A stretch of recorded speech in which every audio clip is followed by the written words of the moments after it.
In the early 1990s, a killer was breaking into the homes of college students in Gainesville, Florida, at night while they slept. The attacks were personal, quiet, and terrifying. Fear spread so quickly that parents pulled their kids out of school and students barricaded themselves inside their apartments.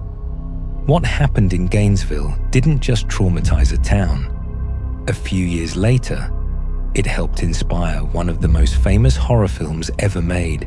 In 1996, a little film called Scream crashed into theaters and completely revitalized the horror genre. It had a new, terrifying villain, a script that was smarter than anything we'd seen in a long time, and a set of rules that would change horror forever. You know the Ghostface mask. You absolutely know that voice, but you might not know about the terrifying true story that planted the seed for the entire phenomenon. You see, the most disturbing part about Scream isn't what's on the screen. It's the fact that the very first spark of inspiration for the movie came from a horrifying real-life crime spree. This isn't just a story about a film. It's about how a string of unthinkable tragedies in a small Florida town bled into pop culture and helped create one of the greatest horror masterpieces we know today. The line between fiction and reality is sometimes terrifyingly thin, and tonight we're going to walk right up to that line and have a look to understand how a beloved horror movie is connected to a real-world nightmare. We have to start with a struggling screenwriter named Kevin Williamson. In the early 90s, Williamson was trying to make a name for himself in Hollywood. One night, he was house-sitting for a friend, and to pass the time, he flipped on the TV and landed on a true crime special that was detailing the horrific crimes of a drifter who had terrorized the college town of Gainesville, Florida, just a few years earlier. As Williamson watched this program, a deep and profound sense of dread started to wash over him. The story of a killer who hunted students in their own homes, the one place on earth they should have felt safe, was deeply unsettling. And that fear became very, very real when, just after the show ended, Williamson noticed an open window in the house he was in, a window he was positive had been closed earlier. A wave of panic shot through him. He ran to the kitchen, grabbed a butcher knife, and called a friend, his mind just racing with all the horrific things he had just seen on TV. That primal fear, that feeling of being completely vulnerable in your own home, became the seed for a story. That very night, Williamson started outlining a script he was calling Scary Movie. He channeled all of that terror he felt into an 18-page treatment about a young woman being taunted over the phone by a killer. That treatment, of course, would become Scream, the film that both made fun of and perfected the slasher genre. But the monster that was at the heart of Williamson's fear wasn't a fictional character like Jason Voorhees or Freddy Krueger. He was a real man named Danny Rolling, a killer who the world would soon know as the Gainesville Ripper. Danny Harold Rolling was born in Shreveport, Louisiana, on May 26, 1954. His life was marked by violence from the very beginning. His father, James Rolling, was a police officer and a decorated Korean War veteran. But he was also a brutally abusive man who tormented Danny and his younger brother, Kevin. He would frequently tell Danny that he was an unwanted child, and he backed up that sentiment with vicious physical and emotional abuse all throughout his childhood. This nightmarish upbringing twisted something inside of Danny Rolling. As a teenager, he did find some comfort in art and music, especially after he got a guitar for Christmas, which was a rare happy memory in a childhood that was otherwise defined by fear. But his darker impulses were already starting to grow. He developed a habit of voyeurism, becoming a peeping Tom who would spy on his neighbors, an early and very ominous sign of his escalating compulsions. As a young adult, Rowling's life fell into a predictable spiral of petty crime, armed robberies, and jail time across several southern states. He was a drifter with no real path. He briefly married a woman named Omatha Halko, and they had a daughter, but he couldn't escape the cycle of violence he'd grown up in. He subjected his wife to the same kind of abuse his father had inflicted on his mother, and she, understandably, eventually left him. After the divorce, Rowling's descent picked up speed. His voyeurism became more intense, and he started to experience disturbing visions. The petty criminal was slowly mutating into something far more dangerous. In May of 1990, the simmering rage he had for his father finally boiled over. During a heated argument, Danny attacked James, hoping to kill him. The attack failed, but it left his father permanently disfigured, missing an eye and an ear. Having now attempted to murder his own father, Rowling had cut any remaining tie to a normal life. He fled Louisiana and began drifting across the South.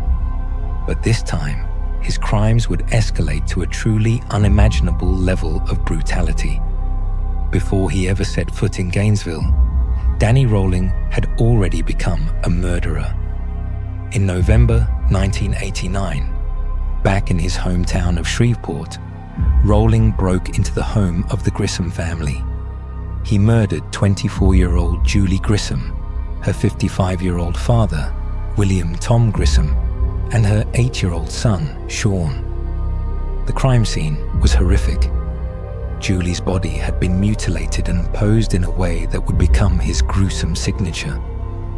At the time, the police had no leads, and the case went cold. The monster from Shreveport was now on the move, and he was heading towards Florida, where he would carve his name into the annals of American crime history. In August of 1990, Gainesville, Florida, was buzzing with the energy of a new school year. Students from the University of Florida and Santa Fe College were moving into their apartments, getting ready for the fall semester. It was a time of excitement and promise. But hidden away in the woods behind the campus, a predator was setting up his camp, watching and waiting. Danny Rowling had arrived, and he was about to turn this idyllic college town into a landscape of pure fear.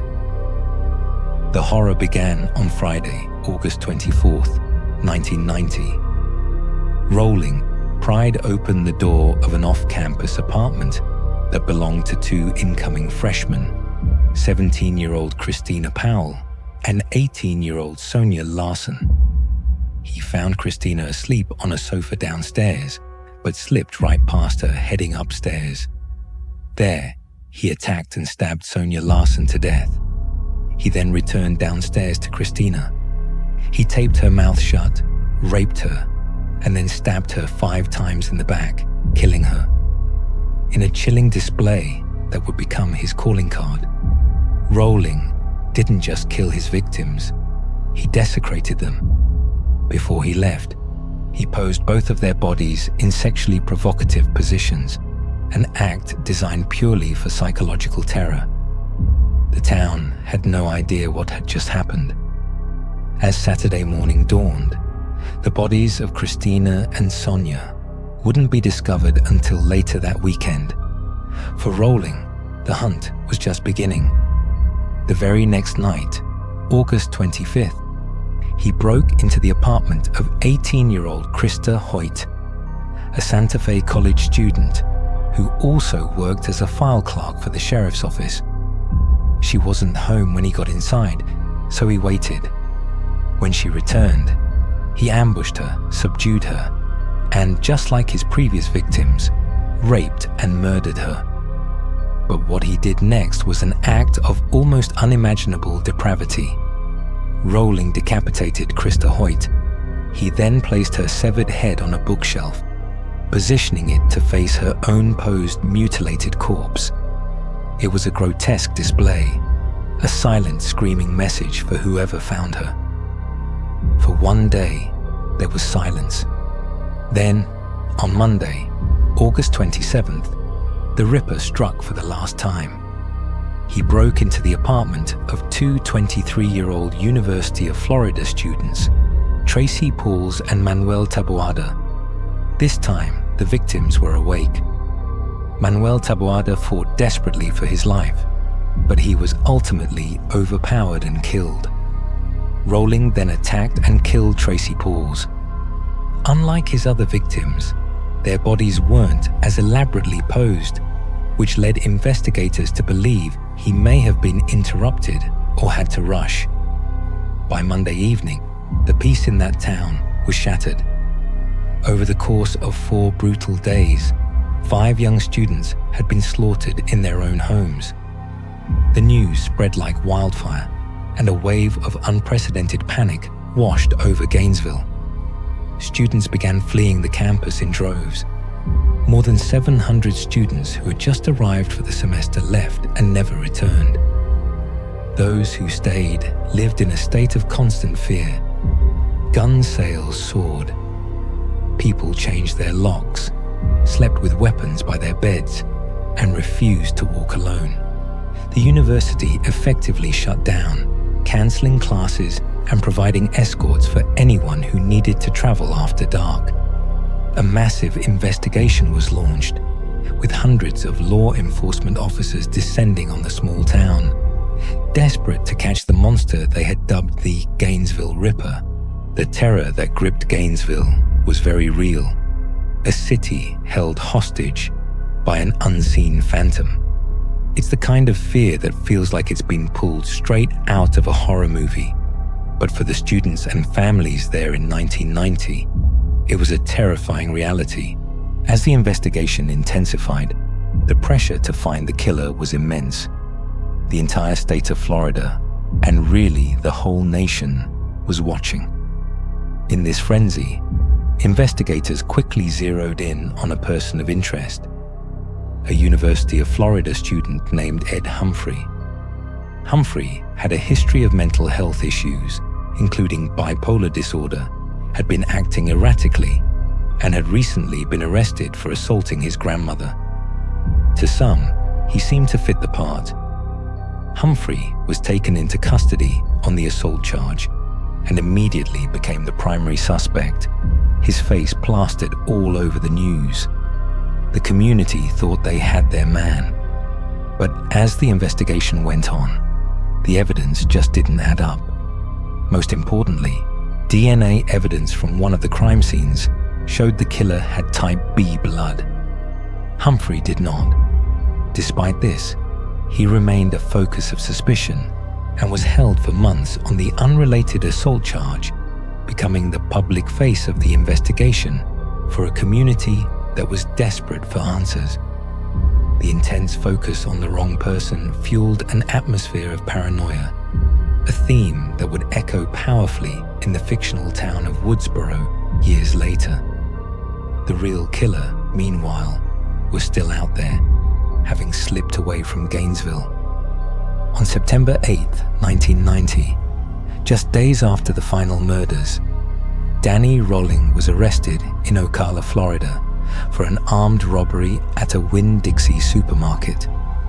He had no idea that this seemingly unrelated crime would be his undoing. While he was in custody for the robbery, a crucial tip came in. A woman identified Rowling as a potential suspect in the Gainesville murders. This tip led investigators to a campsite he had used in the woods near the student apartments. Then there's the killer's method. Danny Rowling's primary weapon was a large car-bar knife, which he used to brutally stab his victims. This is a chilling echo of Ghostface's signature weapon. While Ghostface's attacks are of course stylized for the screen, the visceral, up-close brutality of using a knife was a core element drawn from these real-life murders. The psychological terror is another powerful link.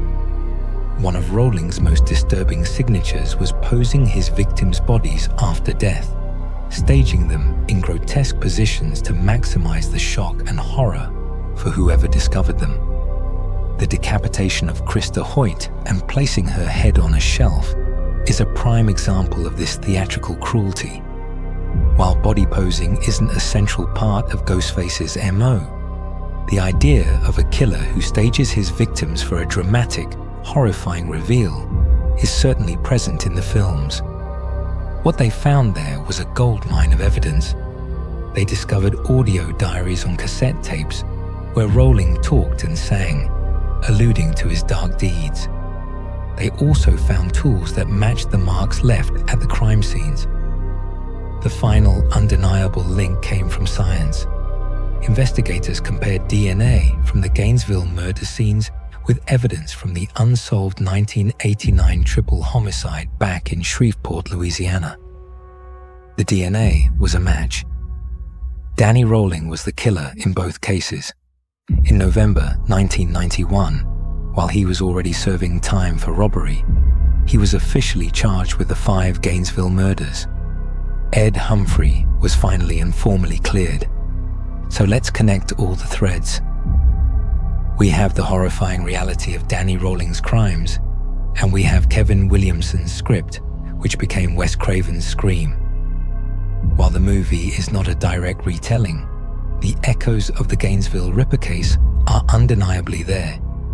First, and most obviously, is the setting. The Gainesville murders shattered the illusion of safety in a quiet college town. Scream perfectly captures this exact atmosphere in the fictional town of Woodsboro, a peaceful suburb where teenagers feel totally safe until a killer proves that danger can be living right next door. The targeting of high school and college-age students in their own homes is the central horror of both the real case and the film. Now, Ghostface's famous taunting phone calls were an invention of the script, but the underlying idea of a killer who toys with his victims and the community is present in the Gainesville case. Rowling's taunts weren't verbal. They were the messages he left behind at the crime scenes, the posed bodies, the cleaned up areas, the sheer audacity of his break-ins. These were his way of communicating his power and creating widespread fear. Finally, the film mirrors the real-life investigation's atmosphere of paranoia. In Gainesville, the police and the media focused heavily on the wrong man, Ed Humphrey, which fueled public fear and confusion. In Scream, this is a central plot device. Everyone is a suspect. Sidney Prescott is constantly looking over her shoulder, not sure if the killer is her boyfriend, her best friend's boyfriend, or even her own father. The movie expertly plays on the idea that the monster isn't some supernatural being, but someone who walks among us. A terrifying reality the residents of Gainesville learned firsthand. In February 1994, Danny Rowling pleaded guilty to all 5 counts of murder. During his trial, he claimed his goal was to become a superstar killer, just like Ted Bundy. The jury recommended, and the judge handed down 5 death sentences. On October 25, 2006, at Florida State Prison, Danny Rowling was executed by lethal injection. In a final, bizarre act, he sang a song he had written as his final statement to the witnesses, which included relatives of his victims. The Gainesville murders left a permanent scar on the community, but they also led to lasting changes. The case became a major catalyst that influenced campus safety protocols all across the nation. It spurred conversations that helped lead to improvements like blue light emergency phones and stricter security in student housing, all born from the vulnerability that Rowling had so brutally exploited. A memorial wall in Gainesville still stands today, bearing the words, "Remember 1990, a tribute to the lives that were lost." It is a deeply unsettling truth that one of the most entertaining and influential horror films of all time has its roots in such a profound and real tragedy. Scream works so well because the fear it taps into is real. The fear of being unsafe in your own home. The fear that evil can hide behind a familiar face. The fear of a senseless attack. Kevin Williamson felt that fear one night while watching a documentary, and he channeled it into a story that has terrified and thrilled millions. The story of the Gainesville Ripper is not just the true story behind Scream. It is a tragic story of 8 innocent lives lost: Julie, Sean, and Tom Grissom in Louisiana, and Christina, Sonia, Krista, Manuel, and Tracy in Florida. Their memory is the somber reality that underpins the fiction. It's a powerful reminder that sometimes the most effective monsters on screen are just reflections of the real ones that walk in our world. The connection between real-life crime and on-screen horror is a fascinating and often disturbing subject. I'd love to know your thoughts on how Danny Rawlings' crimes influenced Scream. Do you know of any other movies with equally shocking true story origins? Let us know in the comments below. And if you want more deep dives into the dark histories behind your favorite films, make sure to subscribe and turn on notifications. Thanks for watching.